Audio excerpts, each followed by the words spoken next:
할렐루야. 찬양이 힘이 있습니다.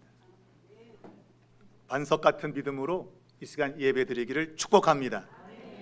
본문의 말씀을 가지고 나는 진짜 그리스도인입니까? 라는 제목으로 함께 말씀을 나누겠습니다. 성경에 하나님은 약속하시고 그 약속을 이루시는 분으로 나타나 있습니다. 하나님은 요엘 선지자를 통해서 말세에 내가 내 영을 부어주겠다 약속했는데 그것이 오순절에 일어났습니다. 알려지기로는 마가의 다락방에 성령이 임하셨다. 사도행전 1장 8절을 보면 성령이 오시게 되면 땅끝까지 이르러서 주님의 증인된다고 했습니다. 이것이 하나님의 약속인데 성령을 통해서 이 복음이 땅끝까지 전파되게 되었습니다. 시작은 예루살렘입니다. 그리고 온 유대와 사마리아와 땅끝까지 복음이 전파되게 되는 것이 사도행전의 내용입니다. 성경은 사도 베드로가 이방인인 고넬료의 집에 가서 예수님을 전했는데 거기에도 성령이 임하셨다. 그러니까 이 성령이 이제는 이방인에게도 그대로 역사하는 구원을 이제 드러내게 된 것입니다. 누가는 그와 같은 베드로를 통한 이방 선교의 시작을 이야기하면서 오늘 본문에 안디옥 교회에 말씀이 전파되었고 수많은 이방인들이 예수를 믿게 되었고 그들을 가리켜서 그리스도인이라고 하는 이름이 붙게 되었다는 것을 우리에게 이야기합니다. 최초로 예수 믿는 사람들을 가리켜서 그리스도인, 곧 그리스도를 따르는 자, 또 그를 믿는 자, 또한 그를 닮은 사람들, 바로 그러한 의미로서 이제 이름이 붙게 된 것입니다. 그리스도인이라고 하는 이름이 오늘 우리에게도 동일하게 불려지고 있습니다. 성경이 우리에게 그리스도인이라는 이름을 유산으로 물려준 겁니다. 그래서 그 이름은 지금까지도 예수 믿는 사람들을 그렇게 부르는 것이죠. 그리스도인, 영어로는 크리스찬이라고 부르고 있습니다. 오늘 성경은 이러한 그리스도인이 어떠한 사람들인가 하는 그 정체성을 우리에게 일러주고 있습니다. 저는 이 본문을 근거로 해서 나는 성경이 말하고 있는 그리스도인인가, 진짜 그리스도인인가 라는 그러한 말씀을 드리고자 합니다. 이 본문 가운데는 세 가지의 중요한 것이 나타나 있습니다. 첫 번째는 하나님의 뜻이 드러났음에도 여전히 내 생각에 매여 사는 그리스도인들이 있다 하는 것입니다. 그리스도인이라고 하는 것은 내 생각을 버리고 하나님의 뜻을 따라가는 사람들입니다. 말한 대로 베드로가 이방인 고넬료의 집에 가서 복음을 전했고 거기에도 성령이 임하셨습니다. 그런데 그러한 것들을 인정하지 못하는 사람들이 예루살렘 교회 안에 있었습니다. 그들은 바로 할례를 받은 유대인 크리스찬들입니다. 그들은 이방인에게 복음이 전달될 수 없다라고 생각했습니다. 그래서 이방인과 교제한 베드로를 책망했습니다. 비난했습니다. 베드로는 자신이 고넬료라는 그 이방인의 집에서 경험한 것을 간증하기 시작했습니다. 그들에게 말씀을 전했을 때에 구원받는 말씀, 곧 예수를 믿으면 누구든지 구원받는다는 이 말씀을 전했을 때에 성령이 임하는 것을 말하면서 하나님이 하신 것을 내가 막을 수 있는가? 막을 수 없다. 곧 이방인에게 복음을 전하는 것은 베드로 자신의 생각이 아니라 하나님의 뜻이라고 하는 것을 간증했습니다. 그랬더니 그 유대인 크리스찬들이 인정했다. 그것이 오늘 19장 앞에 있는 18절에 기록이 되어 있습니다. 이 유대인 크리스찬들이 하나님께서 이방인에게도 생명 얻는 회개를 주셨다라고 인정한 겁니다. 그리고 누가의 기록에 의하면 교회가 박해를 받아서 이곳저곳으로 흩어지며 복음을 전한 그 내용을 기록하고 있습니다. 그래서 오늘 본문의 말씀입니다. 자, 제가 말씀드린 대로 이방인에게도 생명 얻는 회개, 곧 구원 얻을 수 있는 길을 주신 그 하나님의 뜻을 예루살렘 교회에 있는 할례받은 유대인 크리스찬들도 인정을 했습니다. 그런데 오늘 이 말씀을 보게 되면 교회가 핍박을 받고 박해를 받고 흩어지기 시작했는데, 흩어지면서 그들이 유대인에게만 말씀을 전했다라고 되어 있습니다. 우리가 알듯이 스데반의 일로 인해서 교회는 박해를 받게 됩니다. 오늘 본문에는 환란이라고 표현하고 있습니다. 이 환란이라는 단어는 구약 성경에 히브리 사람들이 애굽에서 고난당한 그 단어와 같은 것입니다. 그들이 노예로 고통스러운 세월을 산 것을 오늘 본문에 환란이라는 동일한 단어를 사용하고 있습니다. 그만큼 아주 고통스러움이 교회에 찾아왔다는 얘기입니다. 그래서 견딜 수 없어서 사람들이 흩어지게 되었습니다. 그들이 흩어지게 된 그 근본적 이유는 성령을 받았으면 성령을 받은 사람은 땅 끝까지 이르러서 복음을 전해야 되는데, 그러나 그들은 예루살렘 교회 안에 머물러 있었기 때문입니다. 그래서 하나님이 어쩔 수 없이 교회에 박해를 가했고 그들을 흩어지게 되었으며 가는 곳마다 복음을 전하게 되었다. 고난이 그들에게 하나님의 뜻을 이루는 하나의 방법이 된 겁니다. 목회자가 가장 고민스러운 부분이 바로 이 지점입니다.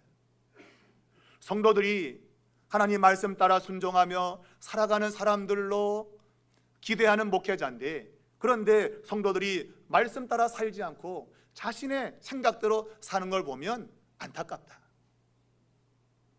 그런데 오늘 성경 말씀에 의하면 고난이 오면 그들이 하나님의 뜻을 따라가더라. 그래 목회자가 하나님 저 성도의 집에 고난을 주시옵소서, 그것도 아주 엄청나게 무거운 고난을 주시옵소서, 그래야 깨닫고 하나님의 뜻을 따를 것 같습니다 라고 기도할 수 있냐 이거죠. 그러나 그런 기도를 해야 된단 말이에요. 왜? 고난이 와야 비로소 하나님의 뜻을 따라 가기 때문이에요. 우리는 고난이 없으면 전부 다 그냥 지 생각대로 살아, 자기 생각대로. 그런데 고난이 올 때, 구약의 다윗은 고난이 내게 유익이라, 고난이 왔을 때 비로소 내가 하나님의 법을 따라 걸어갔다라고 말하고 있어요. 고난이 오기 전에는 자기 생각대로 살았는데 고난이 오자 이게 아니구나 라고 생각하고 하나님의 말씀에 순종했다는 것입니다. 그리고 목회자가 저 성도의 가정에 엄청난 고난을 주십시오 라고 기도할 수도 없고, 그렇다고 그냥 내버려 둘 수도 없고, 이게 가장 고민이라. 여러분, 저로 하여금 이러한 기도를 하지 않게 해주십시오. 이러한 기도를 하지 않도록 여러분이 알으셔서 깨닫고 하나님의 뜻에 순종하는 그러한 삶이 될 수 있길 바랍니다. 어찌되었든 이 박해 때문에 사람들이 흩어지기 시작했습니다. 그리고 가는 곳마다 복음을 전했습니다. 오늘 성경에는 흩어진 그들이 베니게와 구브로와 안디옥까지 가서 말씀을 전했다. 그런데 유대인에게만 말씀을 전했다고 되어 있습니다.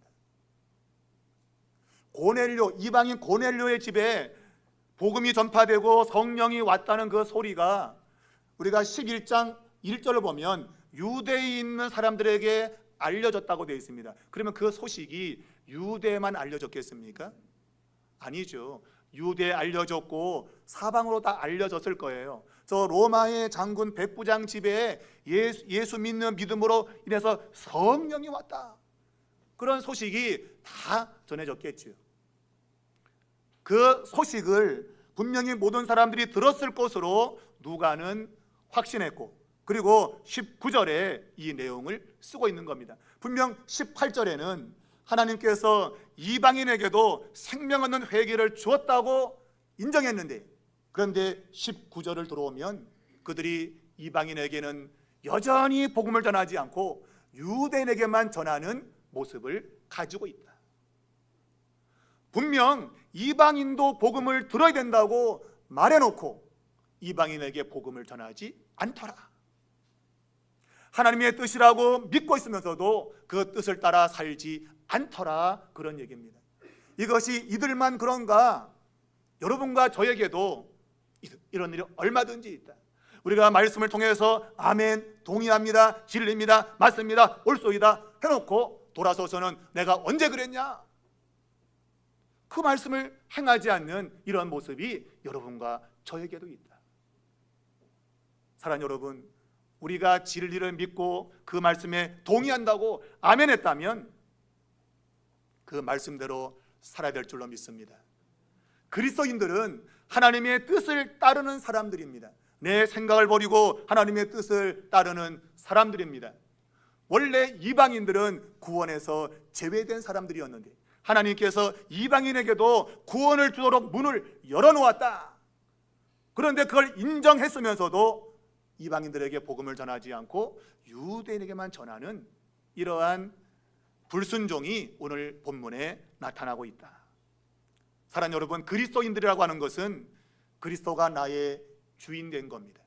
그분이 말씀하시면 그대로 따르는 겁니다. 그런데 여전히 우리 안에는 그 말씀에 따르지 않고 내 생각대로 사는 그런 모습이 얼마든지 있다. 여러분, 여러분의 생각을 버리십시오. 성경이 우리에게 말하는 방법을 따르시기 바랍니다. 그것이 그리스도인이 된다고 하는 사실을 오늘 본문이 우리에게 가르쳐주고 있다.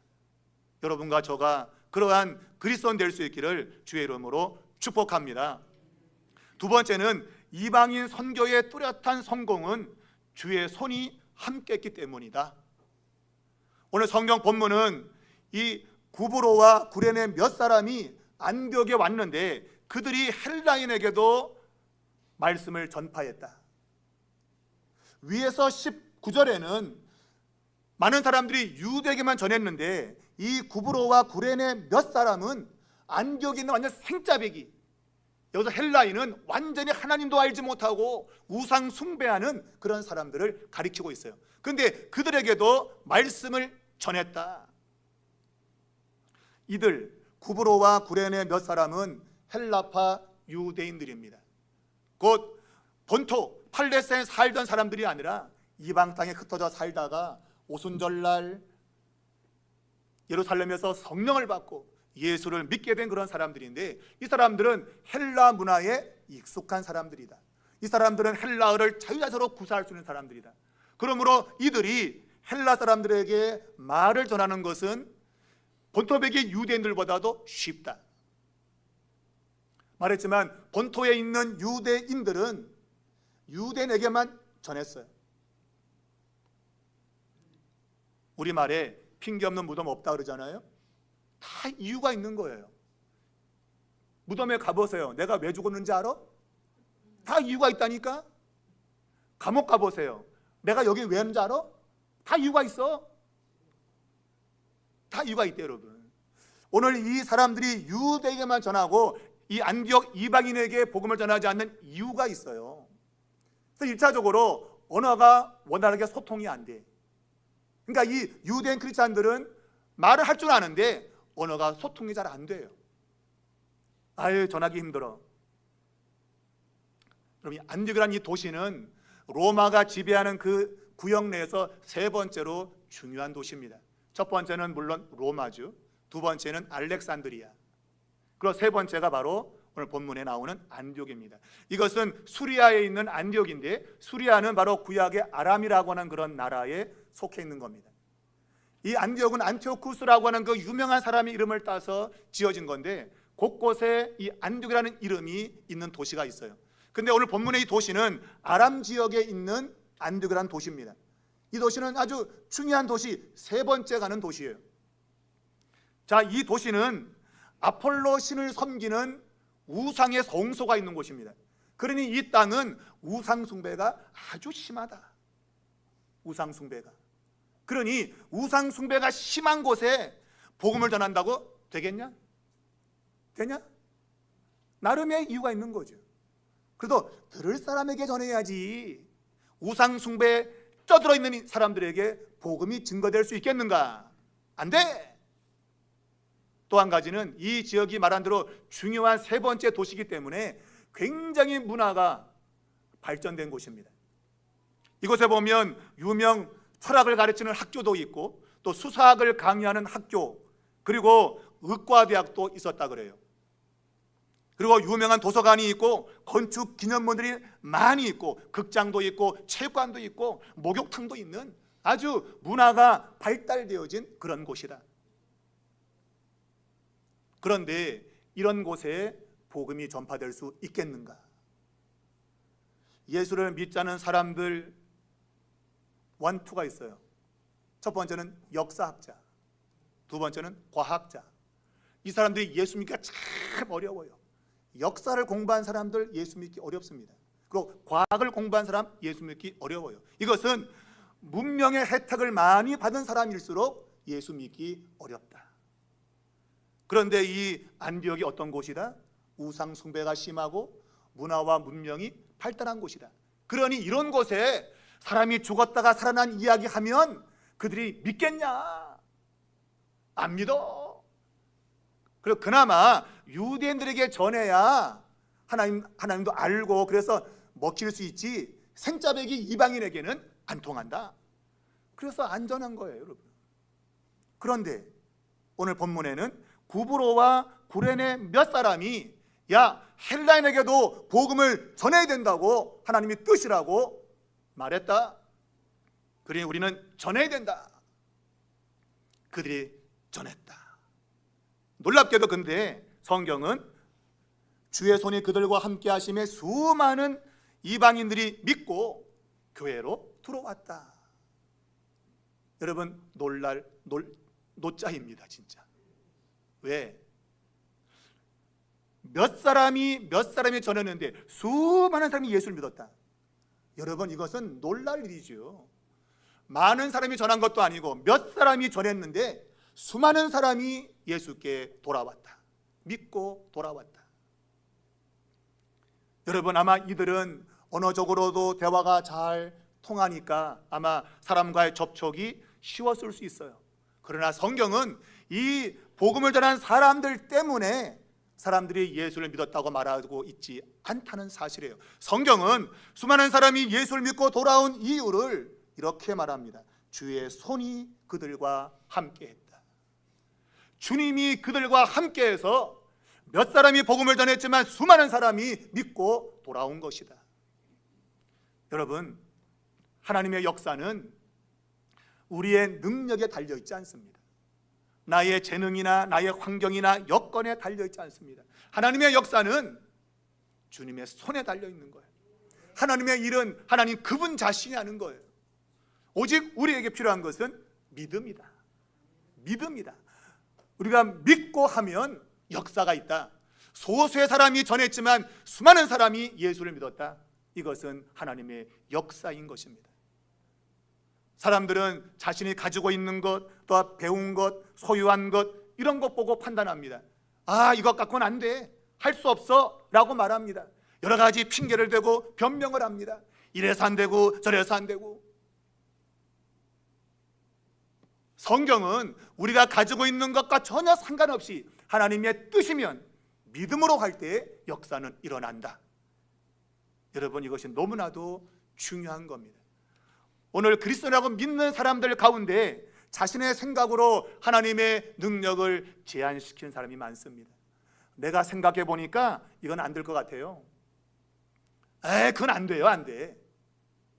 아니 여러분, 하나님을 믿는 우리들은 하나님의 전능하심을 믿고 있습니다. 여러분이 오늘도 고백했습니다. 전능하사 천지를 만드신 하나님 아버지를 내가 믿사오며. 뭘 믿어, 뭘? 전능하신 그분을 믿는다고 말해놓고도 안 돼, 그거. 야, 몇 명이 전한다고 누가 믿겠냐, 그거를. 이런 것이 누구다? 우리다. 우리가 바로 그런 사람이다. 내 입에서 나오는 말들은 부정적인 말이 너무 많다. 해보지까지 거 뭐 죽지 않으면 까무러치기. 해보자. 분명히 하나님이 이방인에도 생명론 해결을 주셨다고 했는데 하나님이 역사하면 된다. 믿음으로 전했더니 주의 손이 함께 하셨다. 주의 손이 역사하면 된다는 겁니다. 여러분, 환경은 중요하지 않습니다. 왜?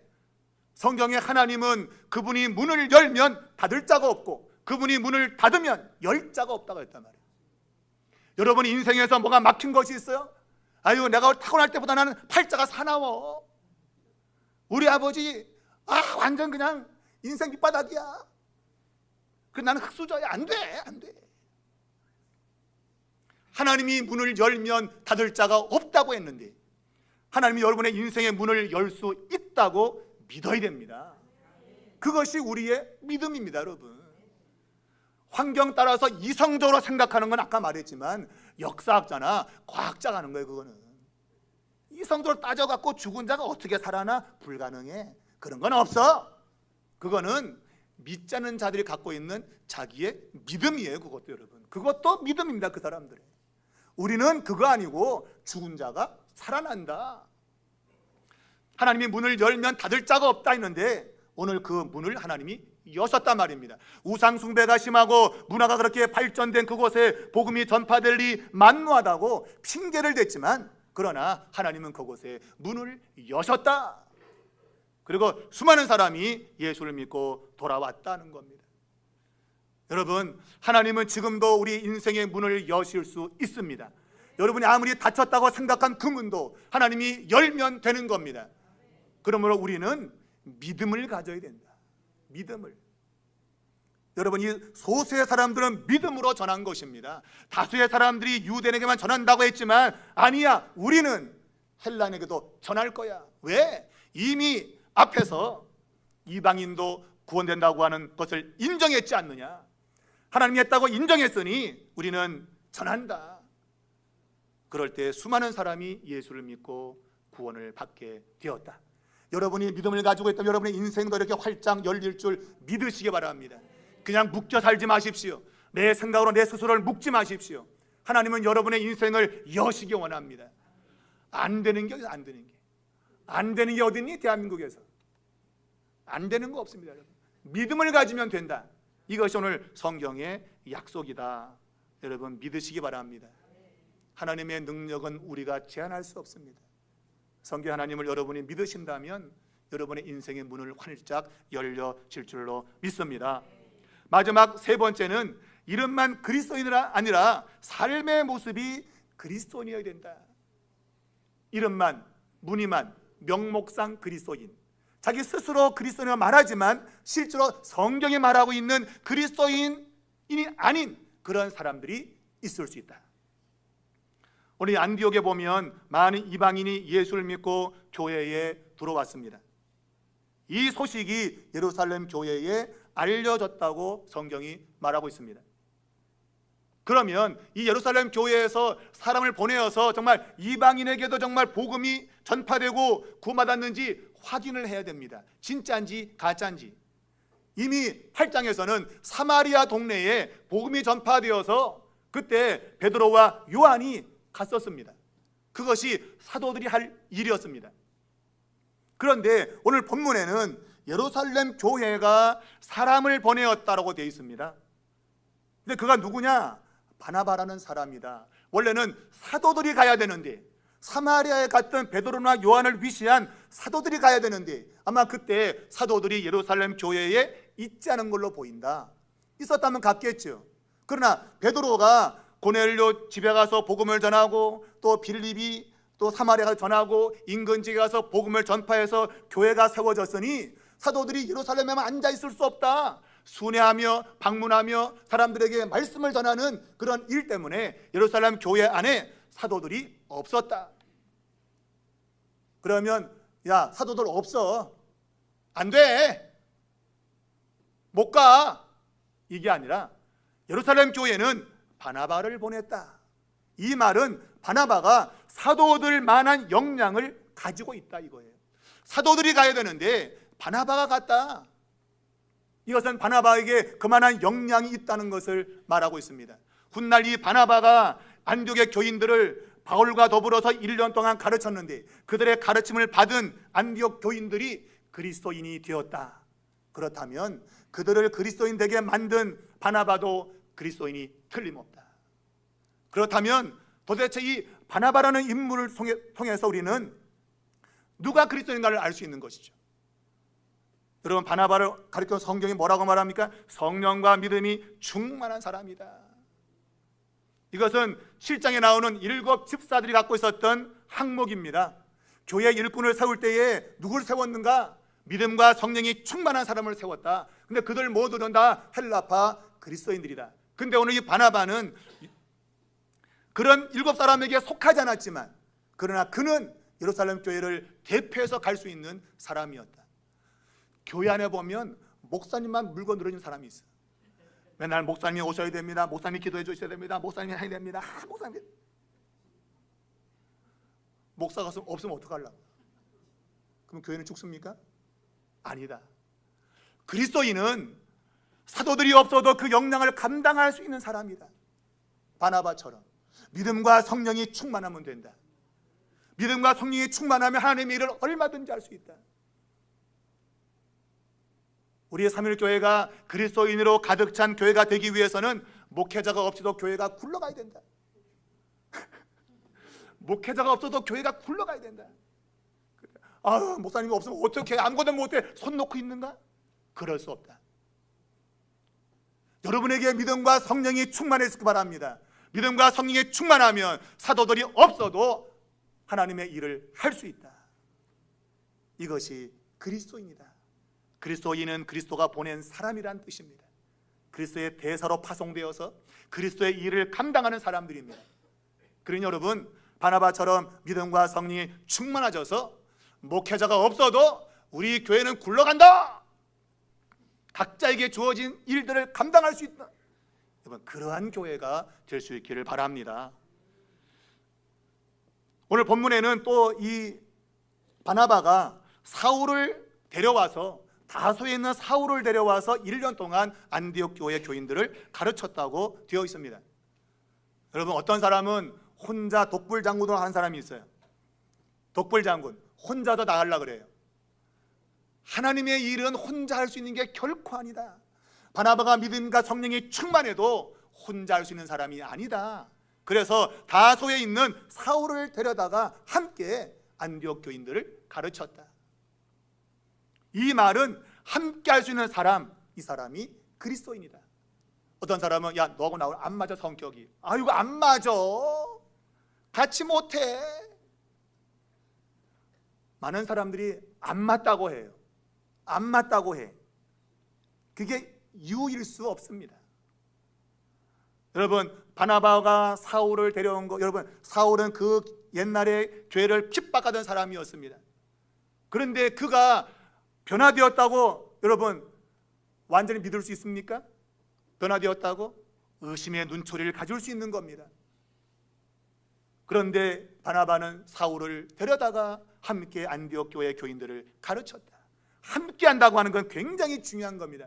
맞지 않다고 못하는 건 아닙니다. 여러분, 맞춰 하는 겁니다. 예수님의 제자 가운데 가룟 유다는 예수님을 은 30에 팔아버린 나쁜 놈이었습니다. 그런데 예수님은 그와 함께 했습니다. 하나님의 나라에는 안 맞는 것이 없습니다. 맞추면 되는 겁니다. 맞추면 되는 겁니다. 가정 안에서 남편과 아내가 안 맞아서 못 사는 게 아닙니다. 안 맞추려고 하니까 못 사는 겁니다. 맞추면 되는 겁니다. 여러분, 바나바와 사울이 함께 했다. 교회는 함께하는 곳이다. 함께하려고 하는 그 사람들이 그리스도인이다. 분명한 사실인 것이죠. 또한 성경에 보면 오늘 이 바나바와 사울이 1년 동안 큰 무리를 가르쳤다고 되어 있습니다. 우리가 문자적으로는 크다고 하는 것이 숫자가 많다는 의미지만 사용된 원래 이 용어는 뭔가 꽉 찼다는 의미예요. 가득 찼다. 그러니까 교회 안에 사람들이 꽉 찼다는 것도 되지만 더 중요한 의미는 본질적으로 이 사람들이 하나님의 말씀을 잘 배워서 꽉 차게 배웠다는 겁니다. 바울과 사울이 가르치는 말씀을 끝까지 배웠다는 거예요. 하나님 말씀을 나는 받아서 계속 자라가야 된다, 성장해야 된다. 언제까지? 끝까지. 그런 사람들이 그리스도인이다. 좀 흉내내다가 에이 때려쳐, 이런 사람은 그리스도인이 아니다. 끝까지 가야 된다. 하나님 말씀을 끝까지 배워서 그리스도의 장성한 분량까지 자라가는 사람, 이런 사람이 그리스도인이다. 여러분, 뭐든지 끝까지 하십시오. 한번 하다가 이거 말고 끝까지 가시라. 예수 믿는 그 삶을 끝까지 가시고 내가 뭔가를 배우고자 했다면 끝까지 가시라. 그래서 성장해야 된다. 믿음이 성장해야 된다. 많은 사람들이 중도에 그만둡니다. 뭔가 시작하다가 에이 그만둬. 그러니 성장할 수 없는 거예요, 여러분. 끝까지 가야 성장을 하는 겁니다. 오늘 그런 사람들이 비로소 그리스도인이라고 하는 이름을 얻게 되었다. 하나님 말씀을 끝까지 배웠으니 이 말씀대로 살아내는 거죠. 배웠으니 살아내는 거죠. 그러니 사람들이 그들에게 그리스도인이다라고 붙은 거예요. 이 말의 의미는 원래 그리스도를 닮은 사람, 그리스도께 속한 자라는 의미를 갖고 있어요. 근데 이 말을 그들 스스로가 했는지 아니면 안디옥 사람들이 했는지는 알 수 없어요. 근데 아마 안디옥 사람들이 했을 거다. 왜냐하면 이 안디옥 사람들은 아까 말했지만 문화적으로 굉장히 뛰어난 사람들이에요. 이 사람들 특기가 뭔가 하면 위트가 있고 재치가 있는 사람들이에요. 그래서 뭔가 별명을 짓길 잘해. 뭘 딱 보면 너는 뭐 이런 걸 잘했다 그래요. 그러니까 이 안디옥에 있는 교인들을 딱 보니까 니네는 그리스도인이네? 그리스도인 붙인 겁니다. 별명을 보죠, 별명을. 야, 니네 보니까 예수를 닮은 사람들이구나 라고 인정했다, 그 얘기입니다. 이름만 그리스도인이 아니라 그들의 삶이 그리스도처럼 살았다는 거예요. 말했지만 이 바나바는 하나님의 은혜를 볼 수 있는 영적인 눈이 있었고 그는 함께할 수 있는 그 열린 마음이 있었으며 그리고 사람들을 가르칠 때에도 열과 성을 다해서 가르쳤다. 그 가르침 받는 사람들 똑같이 열과 성을 다해서 배웠고 그들은 그리스도인이라 이름을 얻게 되었다. 여러분은 어떻습니까? 여러분은 그리스도인입니까? 오늘 여기서 말하고 있는 믿음과 성령이 충만하고 은혜를 보고 기뻐하는, 은혜 볼 줄 아는 영적인 눈이 있고 그리고 함께하는 그런 마음을 가지고 있는, 뭔가 맞춰 담기 하려고 하는 그런 모습이 여러분 가운데 있습니까? 오늘 또 한 가지를 소개하고 있는데 그것은 예루살렘 교회에 어려움을 당하고 있는 믿음의 사람들에게 안디옥 교회가 부조를 보내기로 작정을 했다. 왜냐하면 온 동네가 흉년 들었다. 살기가 어려운 때가 됐는데 안디옥에 있는 이 교인들이 예루살렘 교회에 있는 사람들에게 도움을 주기 위해서 돈을 보내기로 작정했다. 그들은 각각 힘대로 작정을 해서 그걸 모아서 바나바와 사울의 손에 보냈다고 돼 있어요. 여러분, 그리스도인들은 은혜를 받은 사람 아닙니까? 예루살렘 교회로부터 영적인 은혜를 입은 사람 아닙니까? 복음을 받은 사람이 아닙니까? 거기에 감사해서 영적인 은혜를 입었으니 우리는 물질로 은혜를 베풀자. 영적인 은혜를 받았으니 그 은혜에 감사해서 가지고 있는 물질을 가지고 그들을 도와주었다. 그리스도인들은 은혜를 아는 사람이다. 여러분, 은혜를 백은망덕 은혜를 모르는 사람들이 있다는 말이에요. 예수 믿으면서도 하나님 우리에게 베푸신 은혜가 얼마나 큰데 남을 용서하지 못하고 남을 섬기지 못하는 이러한 사람들, 욕심 많고 그냥 자기 중심적인 사람들, 그런 사람들이 있어서는 안 된다. 그리스도인들은 은혜를 아는 사람들이고 그 은혜를 남에게 다시 베푸는 그런 사람이다. 우리 삼일교회가 그러한 은혜를 받은 사람들로 모여있고 또한 남에게도 은혜를 베푸는 그러한 참된 그리스도인들이 있는 교회가 될 수 있기를 바랍니다. 이 모든 내용들은 너무나도 좋은 내용들입니다. 그러나 제가 마지막으로 강조하고 싶은 것은 과연 우리가 받고 있는 그리스도의 이름의 유산은 과연 그것만인가? 그것만인가? 아니다. 사도행전 26장을 보면 바울이 변화되어서 사람들에게 복음을 전할 때에 베스도 총독과 헤롯 아그리파 2세 앞에서 예수님을 전하게 되었습니다. 그럴 때 베스도 총독이 너 미쳤구나 바울아, 미쳤구나. 그러니까 예수 전하는 걸 미쳤대. 도나 밧줄에 꽁꽁 묶여 있는데 거다 대고 예수 믿으라고. 그러니까 너 미쳤구나. 묶여 있는 주제에 무슨 예수를 믿으라 그러냐. 옆에 있던 헤롯 아그리파 2세가 말합니다. 바울아, 네가 적은 말로 나를 그리스도인 되게 하려고 하는구나. 네가 적은 말로 나를 누구 되게 한다고요? 그리스도인 되게 하려고 하는구나. 이게 무슨 말이에요? 나보고 예수를 믿으라고? 그렇게 묶인 인생 살라고? 고생하는 길을 가라고? 안 간다는 거죠, 여러분. 안 간다는 거죠. 고생스러운 길을 나보고 가라고? 나 못 가. 그런 얘기하는 거예요. 근데 여러분, 바울이 그의 말에 대해서 이렇게 성경이 말하고 있습니다. 왕이시여, 내가 이렇게 결박된 것 외에는 모든 사람들이 나와 같이 되기를 하나님께 원합니다. 내가 결박된 것, 잡힌 것, 고난 맞습니다. 그러나 나는 이 결박된 것이 아니고 나는 예수님께 붙잡혀 사는 사람이다, 그런 얘기예요. 내가 비록 고난의 길을 걸어도 나는 예수님께 묶여 사는 인생이기 때문에 그분이 부활로 승리한 것처럼 나도 영광스러운 승리자가 될 겁니다. 이러한 길을 모든 사람이 걸어가면 좋겠습니다. 당당하게 말합니다, 여러분. 밧줄로 꽁꽁 묶여 있지만, 남들이 볼 때는 고달픈 것 같지만 그는 예수께 묶여 있었습니다. 여러분, 십자가를 지고 가는 길이 고생스럽지만 그것은 그리스도인들이 걸어가야 될 길입니다. 베드로 사도가 베드로전서 4장 16절에 말했습니다. 만일 그리스도인으로 고난을 받으면 부끄러워하지 말고 도리어 그 이름으로 하나님께 영광을 돌리라. 여러분이 예수 믿는 것 때문에 때로는 어려울 수 있습니다. 주일날 예배 드리는 것도 때로는 고통일 수 있어요. 다른 곳에 중요한 일이 있는데 가야 되는데 오늘 예배 드려야 되니 고통일 수 있어요. 이것 때문에 고민하다가 에라 모르겠다, 하나님께 예배 드리러 가자. 그래 왔다가 나중에 야, 예수면 다냐? 형제도 없냐? 가족도 없냐? 네, 예수 믿는 것 때문에 나는 주일날 예배할 수밖에 없어요. 나를 고통스럽게 하십시오. 나를 결박시키십시오.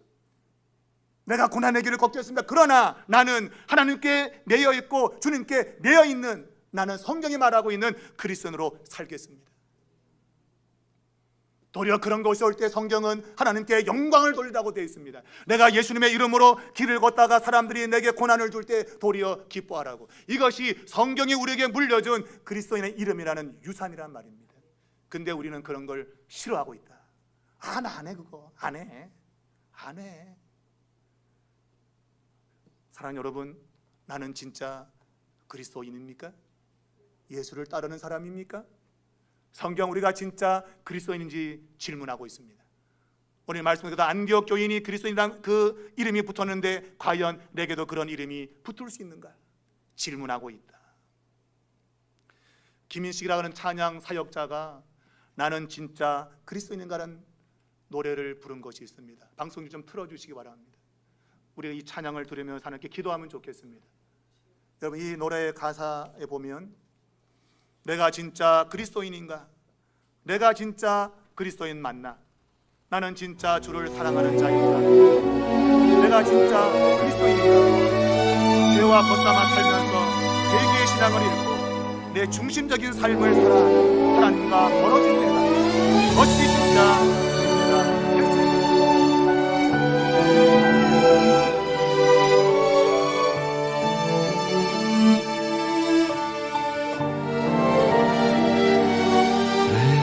진짜 그리스도인인가? 내가 진짜 그리스도인 맞나? 나는 진짜 주를 사랑하는 자인가?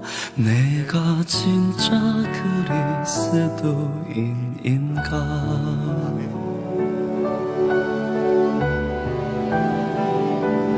내가 진짜 그리스도인인가? 내가 진짜 그리스도인 맞나? 나는 진짜 주를 사랑하는 자인가? 내가 진짜 그리스도인인가? 죄와 벗삼아 살면서 회개의 신앙을 잃고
삼아 내 생각을 버리고 살아야 됩니다. 내가 말씀에 순종하지 못하고 내 중심적인 삶을 살았던 나를 버리셔야 됩니다. 그리고 비록 힘들고 어려운 고난의 길이지만 십자가 지고 주님을 따르게 됩니다. 세상에 이것이 성경 우리에게 넘어진 물려준 채로 하나님을 속이던 내가 아버지 진짜 그리스도인이라 하겠나 나는 진짜